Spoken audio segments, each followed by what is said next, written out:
Are live all across the world and the nation. This is Paul Finck, the Maverick Millionaire, and we've got a special guest here today. I'll be introducing him in just a moment.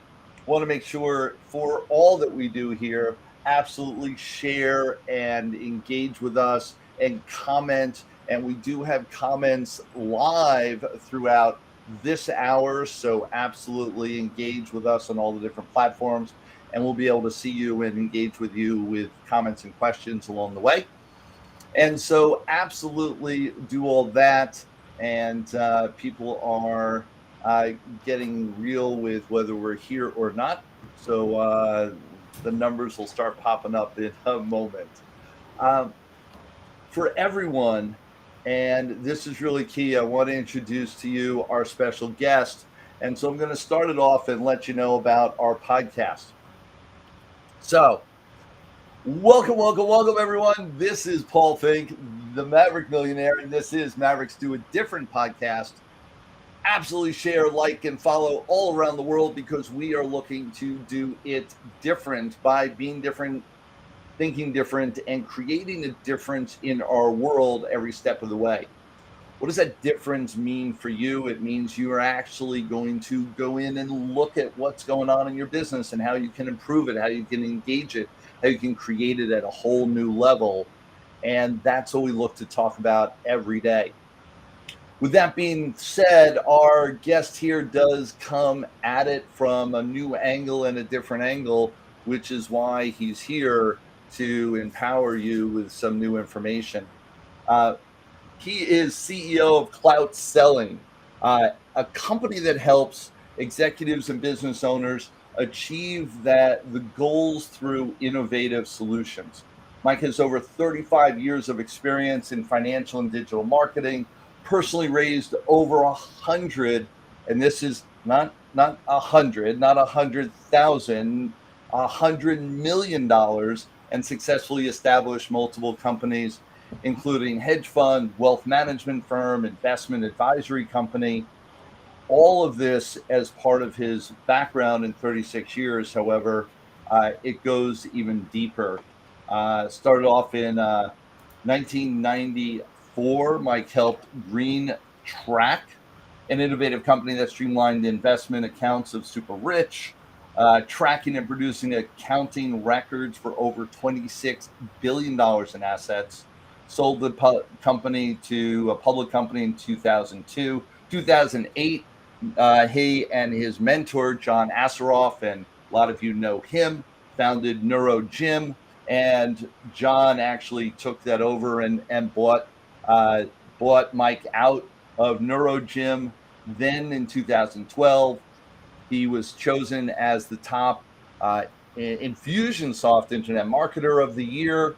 4 out of 400 global companies that were up for that nomination.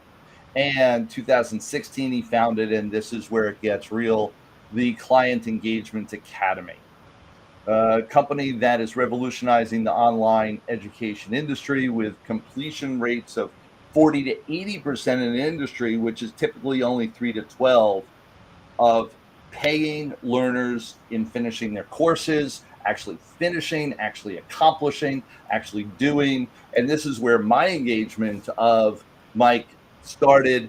Is I got involved with him with the Client Engagement Academy. So yes, I'm a client of Mike's and proud of it with everything that he's been working with us.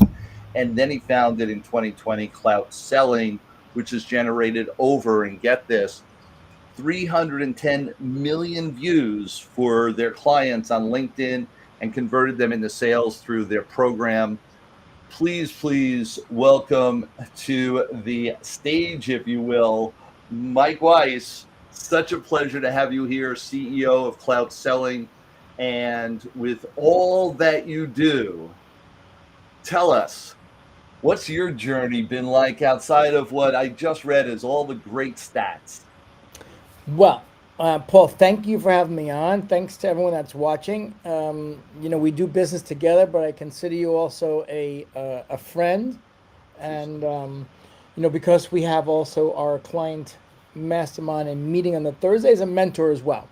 We all learn from each other. So, thanks for having me. Appreciate it.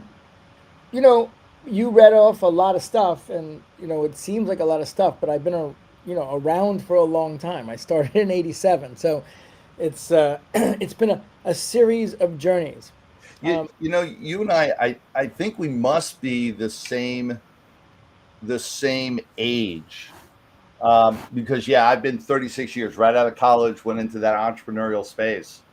Yeah, And so the same journey, and everyone looks at our resumes going, wow. And then we're like, we've just been around a I, while, right? yeah, it's a it's a long time. I laugh. I mean, I laugh at the first version of myself. It was embarrassing because I matured very late in life, which is a gift now because I look young for my age.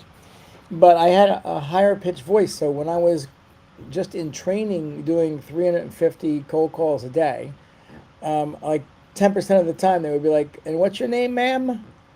And it was it was disheartening, but you have to push through. Um, so yeah, there have been a lot of you know um, mostly good stories, but some things that were just the best way to look at it is some things that were just outright bad and wrong. And at the time when it happens, a lot of times it's easy to go into the, oh, shit, why me? But if you are able to understand that, everything is happening for a reason, the reason post the emotional state of that, usually reveals itself. And so I've been led, down a bunch of these paths, some by, proactive choice and some by like, all right, I just, can't take it anymore. Um, and I'm sure most everyone in business, bad business partnerships are like marriages. Marriages end up 50% in divorce. That's a tough stat. Um, and business partnerships are probably more than that end up in divorce. So that's problematic. Most people are like to be and build things in community. So we do like to take on partners, um, but there's no school of a partnership that teaches you the number one value of partnership, which is communication. Here, Um, here. so it's been great. It's been fun. Um, Made a lot of money, lost a lot of money, did a lot of things. Anybody that's been an entrepreneur for a long period of time as one experienced partnerships that were not what they thought they were. Let's just put it that way. Two is that they've experienced that up, down, and sideways, which is part of that entrepreneurial journey.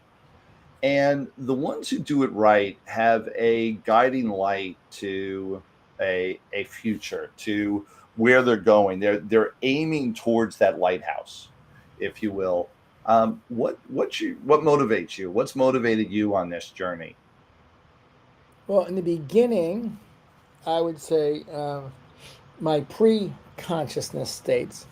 What motivated me was just being competitive and money, and I hit all my money targets early. Right. I made a lot of money on Wall Street, and I busted my ass. Nothing came easy. You know, I'm a big fan of Gary Vaynerchuk. Um, Gary Vaynerchuk is the reason why I built the LinkedIn agency. Um, he comes from an immigrant family, and his dad busted his ass, and Gary Vaynerchuk busts his ass, and then I see a lot of people out there that are sort of the the opposite argument that no, you don't need to bust your ass to make it and be successful. And the 4 hour work week I mean, it's great. It's not literal. It's great because it shows you how to create leverage. But in my world, and I haven't figured it out, if I don't really bust ass, I'm not accomplishing a lot I, fast. I will say, and this may be controversial out there, however, when you analyze Tim Ferriss, who's the author of Yeah, 4 Hour Work Week, yeah, yeah. he's not working only 4 hours a week. So, when he was launching the book and I was watching his promotions, I was like, just going on one of those talk shows was 4 hours because of the travel there, the prep time, getting on, the coordination of it. That was more than 4 hours right there. He So used up his 4 hours for the week. Yeah. for that 1 hour, 20 minutes on the air. And so you go, all right, so that's BS. The one thing you want to learn from Tim Ferriss is how to market. That was a good lesson. And the understanding of leverage, like you said, it's not a literal 4 hours. Yeah. Yeah. So, it's so that first part was just really by sheer will and busting ass. I was a good salesman. I wasn't the best. So, you're in a room. I was in the World Financial Center down on Wall Street, down by the pier, right across the street from the Twin Towers. Yep. And it was the largest brokerage floor in the world. It was the size of a football field with all these brokers. And back in that day, it was mostly all guys. There were women that were like assistants, and I mean, there were women there. But it was like a dogfight in there. And, not being the most gifted salesperson, because there were people that would spend less time and open more accounts per month, then you have to figure out, okay, well, how can I still be the best? And if it's a numbers game, and that person's gifted and they're getting 10 accounts a month because they only have to open 2 leads per day, and you need to open 3 leads per day, then you just need to reverse engineer and figure out, okay, if they're leaving at 5, I'm working till 7, and I'm working every Saturday for the first year. Yeah. So that was all grit, and it was money driven. And then September 11th, I lost a lot of friends. I went to like 12 funerals. I lost one of my really good friends, Matt O'Mahony, and Matt Wall, Glenn Wall. Like 2 of those guys I was very close with, and other guys I knew around that circle, and also some other folks as well. And I'm not going to go into we need just a show on spirituality to go into this whole thing. But let's just say after that, not right after that, months after that, I had a crazy experience on a massage table that was direction change. I begged the guy for some books. He gave me some books, and I just started reading about what's the more of the meaning of life, let's just say. And then I entered in to start studying Kabbalah, which is the spiritual interpretation of the Old Testament. So it kind of gives you really cool foundational rules to an understanding the reasons why behind things and how to connect with different energies, and work towards fulfillment. So with that, I ended up making some changes because I really was focused more now of getting out of the financial business and more of just a different business. That financial business is like it's 100% win-loss, and even when you win, you don't even get accolades from your clients because you just expect it to win. So it's a tough business. And they're your competition all at the same time. And so then they're jealous of you and want to tear you down all at the same time. And they're like, yeah, that's so great. Congratulations. And all that goes on. I also cut my teeth cold calling in Midtown Manhattan in the medical field. High level, high competition, high pressure type component. And I was straight commission. Yeah. Or building my own distribution company. So really understand that place. And at one point, everyone that I know that has created sustainable success has gone through that, the awakening, if you will, and the realization that there's that. And so many people, they come to the place of it's an either or. And I'm not a firm believer in that. I believe that you can have it all. It's just you've got to understand that there needs to be a focus of it all, and not just the focus in one category. Yeah, and look, it's I also have an amazing mentor that is the head of Center for Integral Wisdom. I'm on the board, and it's all about changing consciousness. And his name is Mark Gaffney, and he's teaching newer frameworks that we can sort of live into. But the win lose framework in business is just an outdated model, and the one that works well and everyone wins, and you can also win financially, is the win-win-win. It's not even the win-win. And I call it the win-win-win because the win-win is like if you and I are going to do some business together, we both want to win. But the win-win-win takes it one step further, and it's actually, we need to understand the outcome of the people that would be buying our services and make sure they win. And that's crucial, because if you can actually get committed to the success of the end user, the client, that experience, then you have, it's just, you live a different life, because you're in the accumulation of clients versus the churning of clients and customers. And you can talk about SaaS companies, and it's across every spectrum. You're here. So that was a big change for me, and it's nothing. It's a journey. It's not like, oh, I got there. It's just a journey. But if you're committed to the win-win-win, like our company now, we've got like 50 something people. All the people that are in our organization. I'm the only one in the U.S., and so I have a lot of different cultures. And I have Nigeria and Pakistan and Costa Rica and the Philippines and India, and I'm forgetting the country right underneath Ukraine, Kosovo or something. Anyway, but our number one word, we have words that are kind of our words, is care. And it's just like if the people actually care about our clients, then we're gonna make it.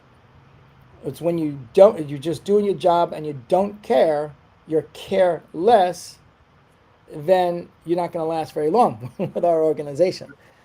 And I would argue in most organizations in this day and age is that win-win-win has got to be in place these days. And I'm right there with you. We've got a couple people that are commenting on in the chat, and I'll just share a couple. And Darren says hi. Great to see two amazing entrepreneurs on my feed. Love that. It's exciting to learn from both of you. Lisa, shout out, and Darren, and then the comment about the win-win-win from Abby. Higher consciousness, deeper roots for maximum win expansion, and so key. And we talk about this, and I'm in the same way. My major wins are when my clients win, when my clients really engage. And I got to tell you, I don't randomly pick people to come on board and to go live with me. I picked you, Mike, to be here because I know that you've got a value service, you've got value company, that you really care about your clients, and that you deliver a great service. And I got to tell you, through the test of time in this industry, that's not always the case. And you and I have talked about this a long time. Man, there's a lot of stuff out there that isn't quality, and that people just bring to the market to make a buck.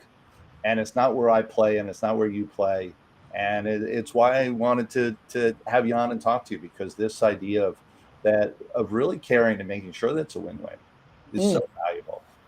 Yeah. I'll tell you a story. I'm not going to name any names, but I was partnering with John Asaraf, and the company has now Neuro Gym.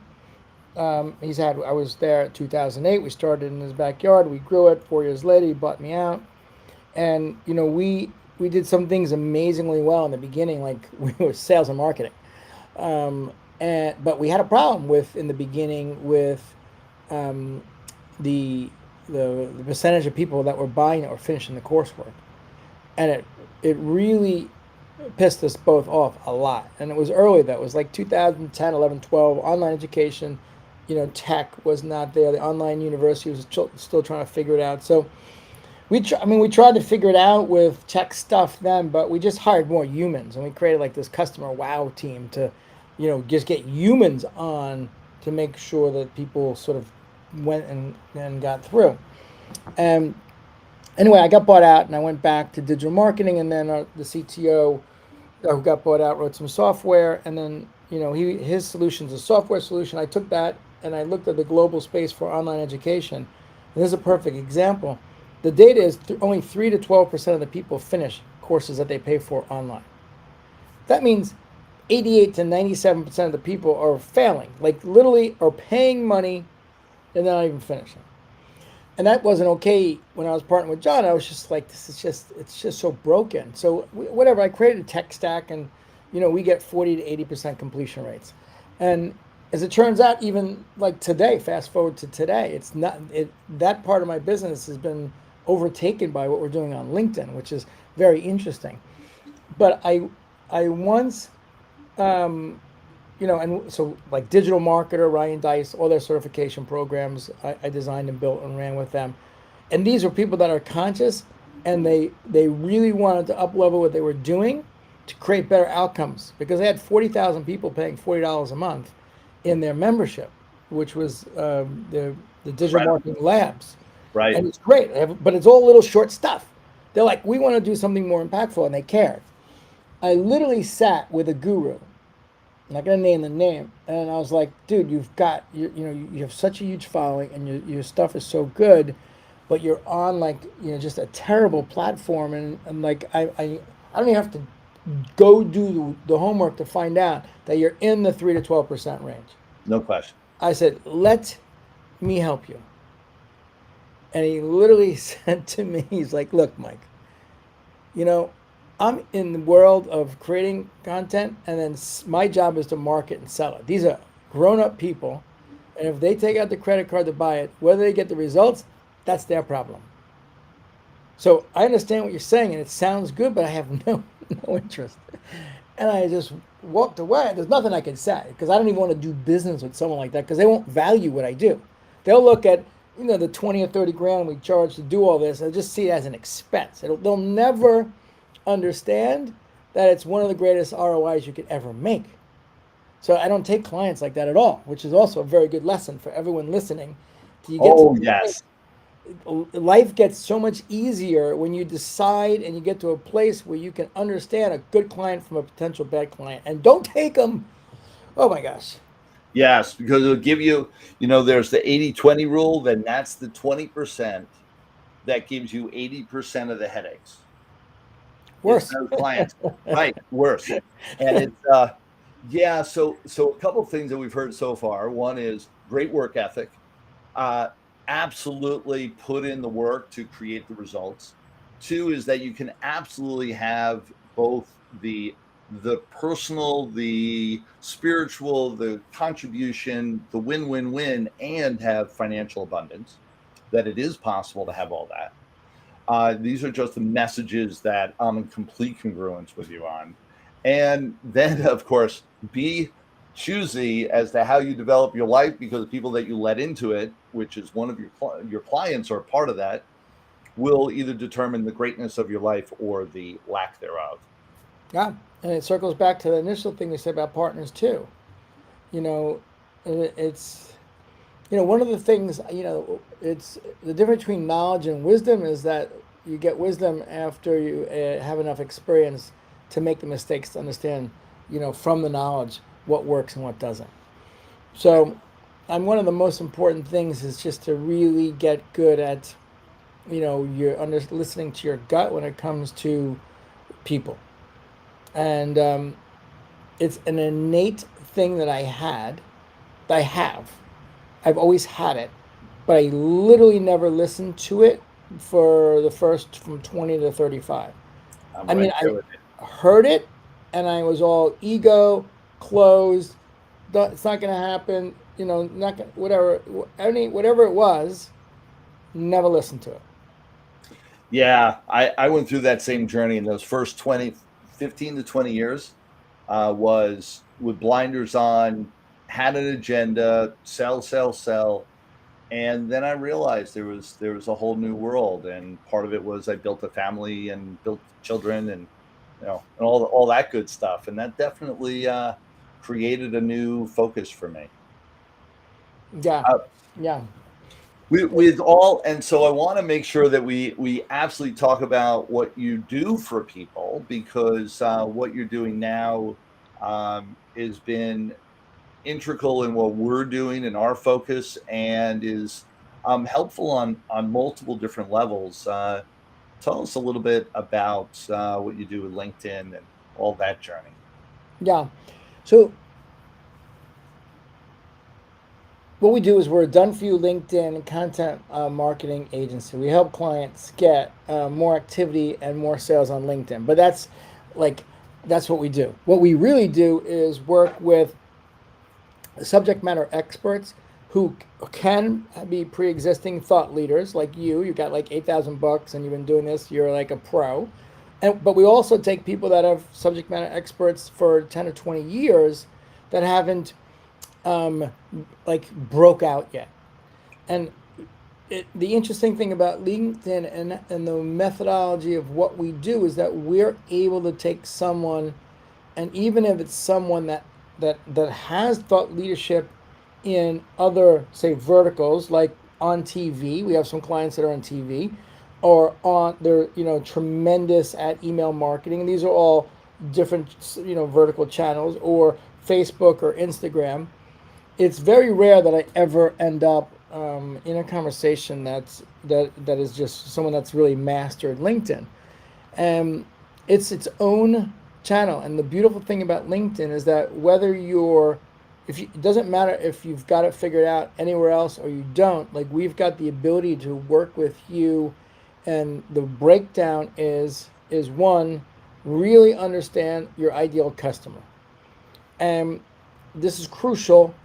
I do it a little differently. There's a lot of very smart people that go through the whole process. Your customer hangs out and reads these magazines and this blogs and all that kind of stuff. But that's not how I do it. I actually work with the customer.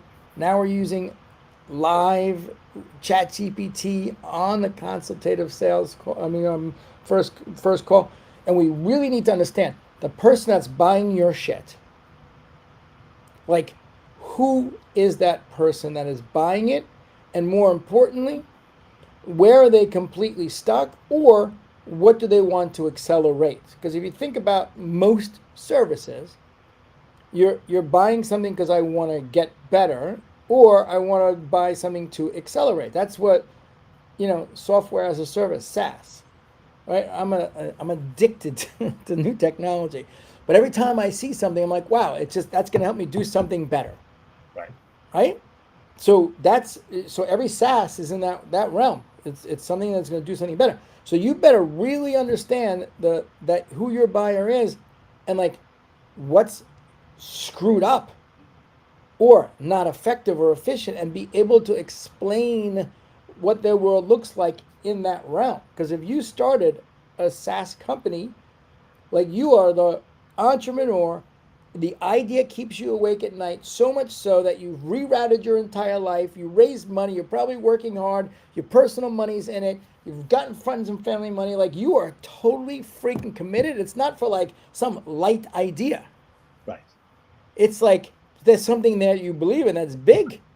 So you got to be able to understand who stuck, why are they stuck, how are they not optimized, and then, okay, what does that feel like? And then be able to communicate from that perspective.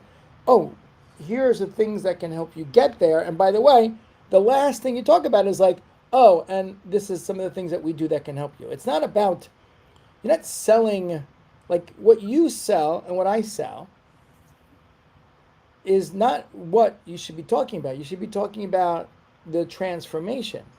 Yes. We're in the business of creating a transformation from here, wherever it is, to here, right? So people don't think, oh, I'm a tech company, that like any of this applies, but it totally applies. And of course, if you're a service-based company like us, attorneys and lawyers and accountants and CFO, part-time CFOs or leadership or anything like that, then of course it applies. So that's the one big thing, is really getting clear on that. And then we have the clarity, and to pause there, the understanding that we are in a position to solve challenges, to bring a solution to their pain. and that's really key. And so to talk about one of the biggest challenges that people have is that either they don't know where their pain's coming from, so they just kind of ache, but they've never identified it, or they believe that even if they did identify it, there's no solution to it. You're just meant to live in pain for the rest of your life. Yeah. And to really bring it down to the core. And so our job, and a lot of people that are listening to this, their job is to identify what it is that the pain is that your client is feeling, and then to tell them they don't have to feel that way for the rest of their life, that there is a solution out there. Come over here, let me show you. Yeah.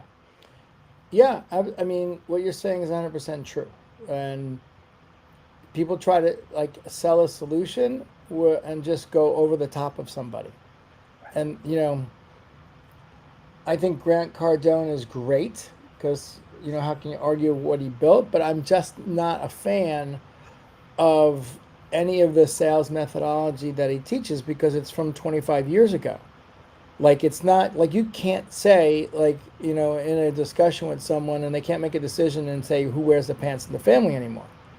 Like this, this type of high pressured sales tactics, trying to get objection solved. So you're boxing someone in. So you're trying to pressure them to say yes. That to me is as an outdated model. We're talking about outdated models. The win-lose model, that's win-lose framework.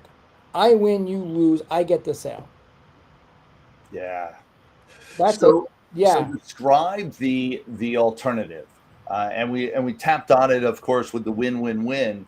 I mean, what's the alternative approach with what and how you approach your prospects? Yeah, I see a lot of it today out there by a lot of people teaching sales training, and I'm happy about it. One of my really dear friends, Paul Finck, that I met in New York City 30 years ago, and he's like a brother and a mentor.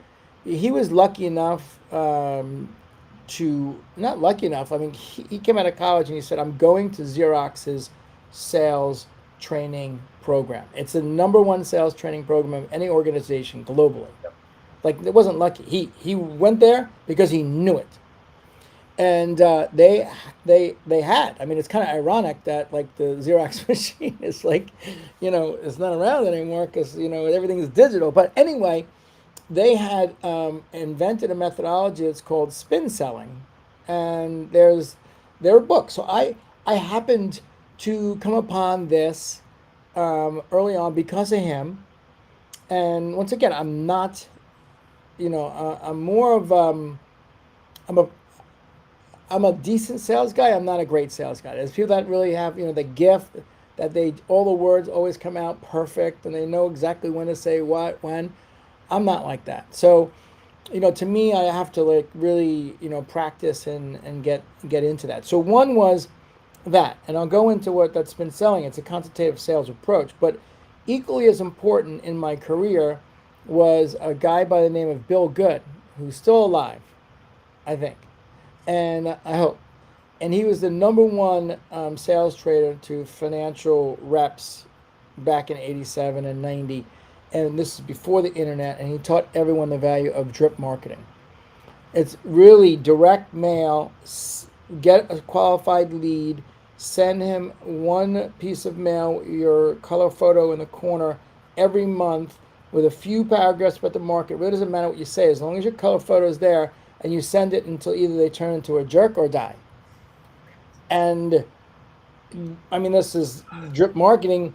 The idea is that you just want to own front of mind, because when something changes, a no now is just a no now. It's not a no forever. And when something changes, you just want to be the person to like, I've been getting your things for 3 years, and I just left my company. I have a 401k there that I want to turn into an IRA. Like, what the hell do I do? And thanks for sending me, 9 million letters.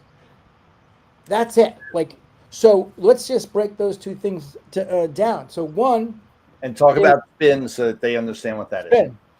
One, we have the perfect storm, because on LinkedIn now, you can effectively do this drip marketing on LinkedIn and have LinkedIn propel your message and your face through this ever-growing, the number one network in the world, and it will continue to grow. They went from 800 million to 900 million, and Microsoft said they're going to 2 billion. So we're in the right place. You get the distribution to do your drip marketing there. Oh my God, I don't have to folding machines, and now I don't know how much a stamp costs, but it's very expensive. So voila, you've got that.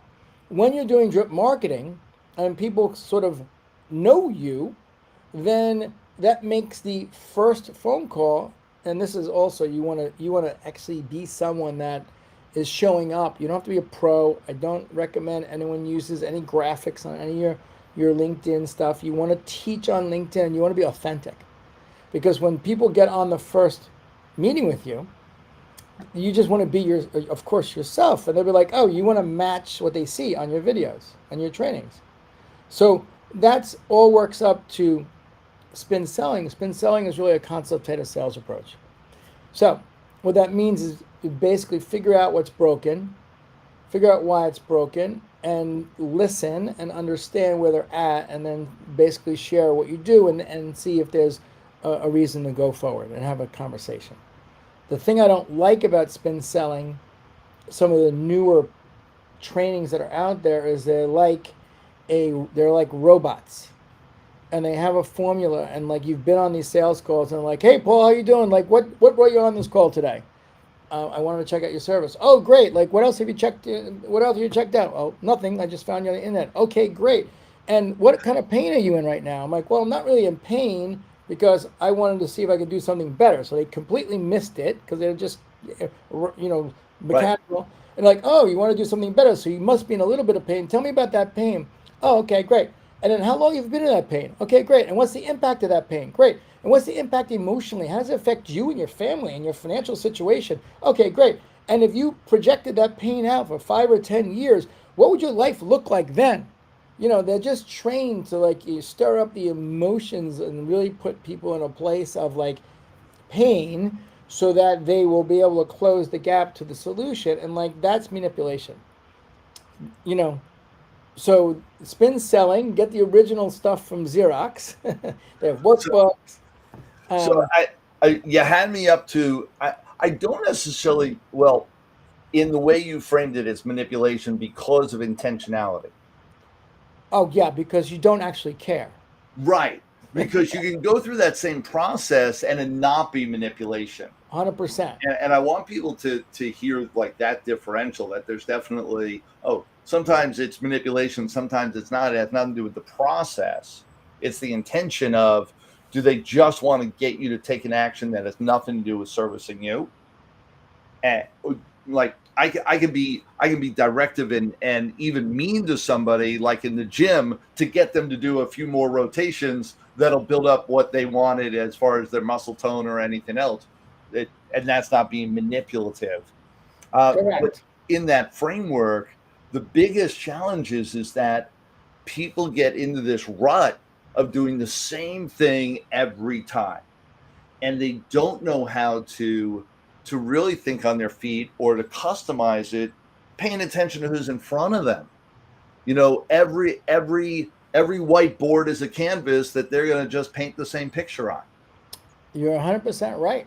And particularly on LinkedIn, because if you're doing LinkedIn right, you're going to be getting, on with some pretty fantastic people. Yes. So like, tell us some of the stats. And so for some people here, like, oh man, I like my Instagram, or and so tell us the power of LinkedIn, because I found in talking to people that sometimes they discredit the power there, and not because they haven't played in that arena yet. Yeah, so LinkedIn is for you if your customer is on LinkedIn and you're selling a product or service that's like, $5,000 to $5 million lifetime value of the customer. So let me break down. I don't want to throw that word in because some people know what that means. It doesn't mean that your first sale is $5,000. If you have a $300 a month software service and you keep someone for 10 months, that's $3,000. So that's who LinkedIn is for. LinkedIn is not a place at all if you're selling inexpensive widgets and you think you're going to get volume on LinkedIn. Truthfully, the what you should think about in terms of, okay, if will this make an impact in my business? If you can gather up, if you do LinkedIn properly, you should be able to get anywhere from 3 to 15 new sales a month. So that's great if those sales are meaningful, and it doesn't necessarily mean, again, that your first sale doesn't have to be your only sale. Relationships grow. They grow into other things. There's so much. If you combine that, think about that. That's a good number. Say it's even 5 a month. That's 60 new clients for the year, and you're fulfilling on the outcome for them. You're always going to have churn, but if you can keep adding, net 40 clients a year, and you have a business that's fulfilling on what you're supposed to be fulfilling, you'll be in great shape, because you're also going to get referrals, and this is the more mature way to look at business versus I just want to get to 6 figures in a fast amount of time and do whatever it takes. Right. Which is what you do when you're younger, because all you're just metric focused, and that's what I did. I mean, that's what I did. I look back, and if I was able to keep, like, even some crazy number, even 20% of my clients when I was in the financial markets, more than the ones I lost, I would have been running like $1 billion, like some crazy number, because it's just Right. If one of the things that I appreciate about all that you bring to the table is that you've systematized the framework of communication without scripting what we say, and there's a slight differentiation of scripting it so that we all, like, we're engaging, and teach us how to engage on LinkedIn so that we attract who's going to be perfect for us without making us all sound the same, which then would turn LinkedIn into a platform of shouldn't be there. And with that, we've been able to play and customize and create just a greatness of engagement that we then can all be playing together too, which you build a great community as well. And really appreciate that. Talk a little bit about those two. Yeah, well, it comes from, when I didn't know anything. Well, it's kind of funny, actually. I shouldn't say that. Yeah, I look back, when I was on Wall Street, I worked on Wall Street. It was pretty cool.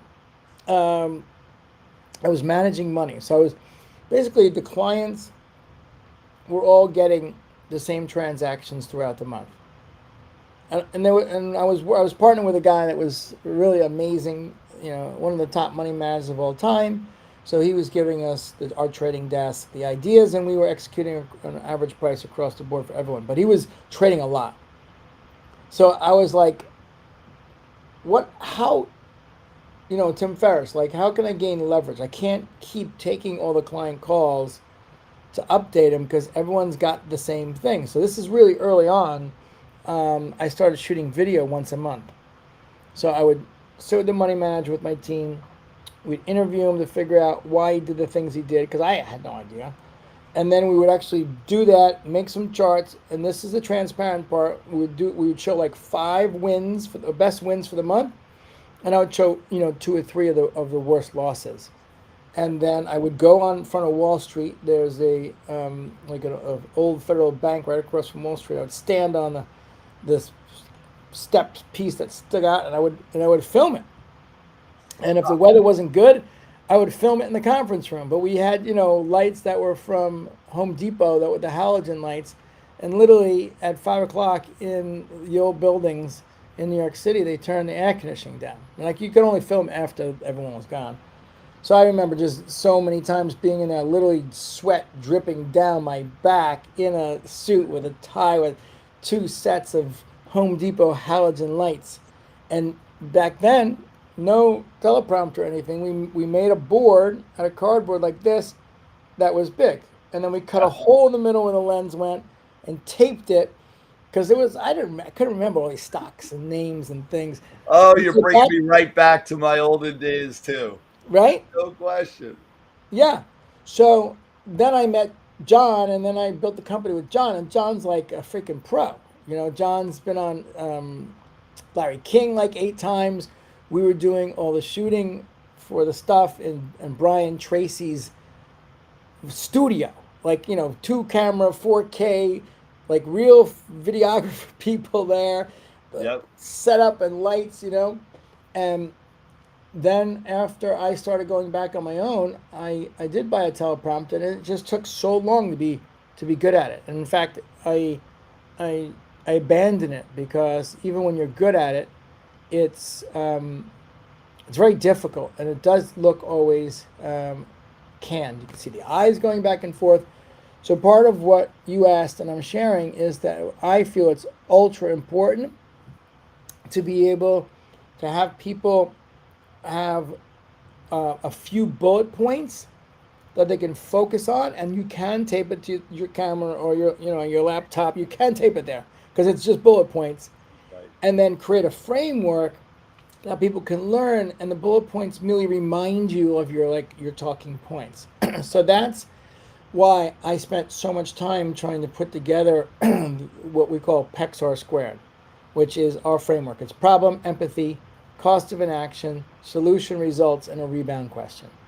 So this is like become second nature to everyone. You're walking your dog in the morning, you think about a client problem or challenge, like, oh, PEXR squared. Problem, empathy, cost of action, solution, results, rebound. And for that, if you're going to do 8 of them, which you need them for the month, you can shoot them in an hour, and then you can just make index cards with you just have to say problem, empathy you can work out, what the cost of an action is, and then solution, bullets, three or four words. So that's what you're referring to. That's what we believe in. What's amazing is our clients like you and our other clients are so talented, many way more talented than me in front of video, and you make it your own.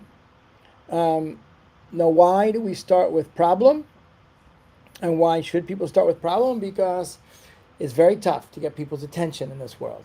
And on every video, we have what we call drop-off rates. And this is something we worked on so hard with John. But no matter what you do, you're going to get like within the first 20% of a video, 50% drop-off. We did crazy bribes. Like, we're going to stay tuned on this training because at the end, we're going to give you like $5,000. Right. 50% drop off. At the end, you go get to have dinner with John at the nicest restaurant in San Diego. 50% drop off.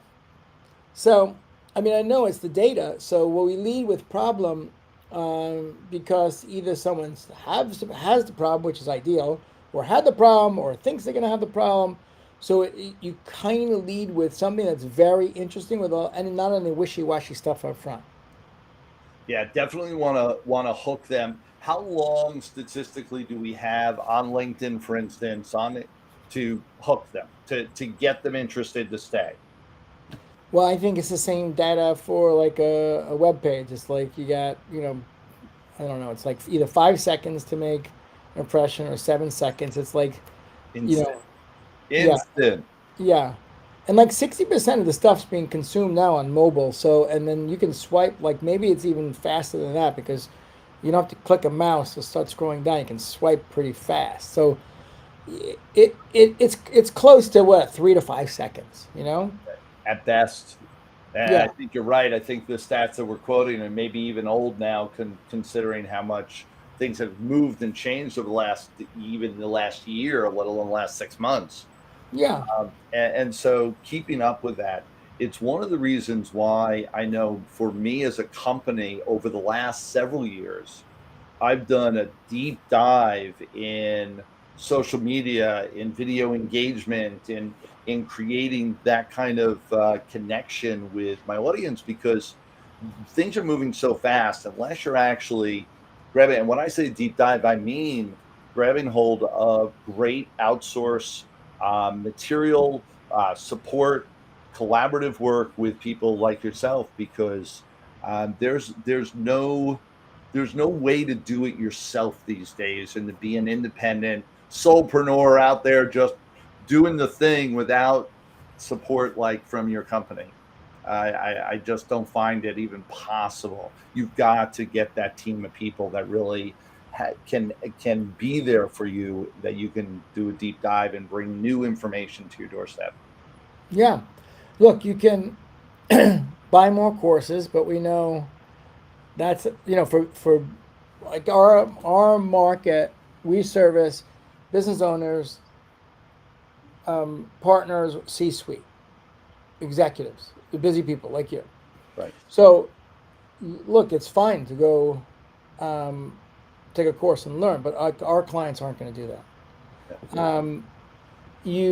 So that's one option. Most people don't. Isn't that back to the course completion of 3 to 12%? Yeah. Most people don't. Given their own capabilities, they don't do it. Yeah. The other person that I absolutely love, whom I'm happy to share the name on the internet, is Aaron Fletcher. So Aaron Fletcher, the Fletcher method, he cares, and he tells people that if you're going to create a online course, you got to make it a hybrid. So it's a course with coaching, because the coaching component, one, is accountability, but people always have questions, and if you care and you can coach, you're going to help them get outcomes. And he also says charge a lot more because of that component, and it allows you to be terrible at marketing and still be able to and still be able to grow a business, because if you charge more, you can be average marketer and still make it. But you have more to invest into getting the results, and if you really care, then you're going to end up with clients because of the coaching, that you're able to get them through it. So that's another option. We actually do that, because every Thursday at noon Eastern, we meet with our group, and I've turned it more into, like, I don't want me to be the talking head unless there's something specific that LinkedIn has released, which happens like once a month now. But we're inclusive, and we have some of our clients that are launching a new product, and they're launching their mastermind, so they practiced. They spent the entire time doing the consultative sales call in front of everybody. And then we were able to give feedback, so that part of it is important. But I always defer to, and what you were just talking about earlier, is the done for you. And the reason why is, if you're a busy executive, the challenge we all have, and I'm guilty of it a lot because I love technology, is focusing your highest income producing tasks or activities. So learning all the idiosyncrasies of LinkedIn idiocracies. A lot of these little things are idiotic, but you have to do them. You got to do all this little stuff. All these idiosyncrasies to get LinkedIn humming. That's not your highest income producing activity. You can find someone that can do that, and then of course you're gonna positively trade your time. And for money, you're going to pay money to preserve your time. You're going to pay the money to preserve your time, to then focus on the highest income producing tasks that you should keep pushing up. And for most people like us, the highest income producing task is innovation in content, and then sales and strategic partnership stuff. What you're doing now, big win. Creative endeavors, and that's what most people don't realize when they're building a business, that all those grunt things that they're doing day to day, they need to eliminate those from their day-to-day activity by delegating them and moving them past their platform onto someone else's to do, so that they can really grow a business. And it's one of the methods, one of the messages that I deliver every day is you've got to start building a team from day one. Yeah, you're right. It's I was just speaking to someone earlier today, and they're in another friend of ours, Jeff Walker, is doing a launch, and Jeff's an amazing guy, right? He's like one of the really heart of the soulful guys, and his stuff's good. But they're in overwhelm, because you need a lead magnet, you need a landing page, you need email opt-in, you need a nurture, to this, to that. You got to do a launch, Jeff Walker launch. You need 4 pages with 4. You need the videos, and of course they got to be good because it's getting you to the launch. You need an order form, and if anything breaks down along the way, the whole launch is screwed. That's a lot. So, and I know we could talk for days, let alone just hours here. And to give everyone respect that they can leave us, we need to leave them. And so, ask what is it one message you want to deliver as far as for all the people that we have out there would be a closing words of wisdom. I'm gonna steal it from my mentor Mark Gaffney. The world is filled with outrageous pain, and the only solution is outrageous love. Awesome. So How can they find you and reach you? LinkedIn, Mike Weiss on LinkedIn, clout selling, and I think that will, when this gets someplace else, we'll put a link down there where they can actually. We absolutely will. Yeah, we have. I think we have 9 different ebooks and lead magnets. We give a lot of stuff away for free. So we'll. Absolutely. And one of the things that I want all of you to get when you go and find Mike Weiss on LinkedIn, CEO Cloud Selling, you'll find him easily, is that when you look at his page, you'll see how he lays it all out.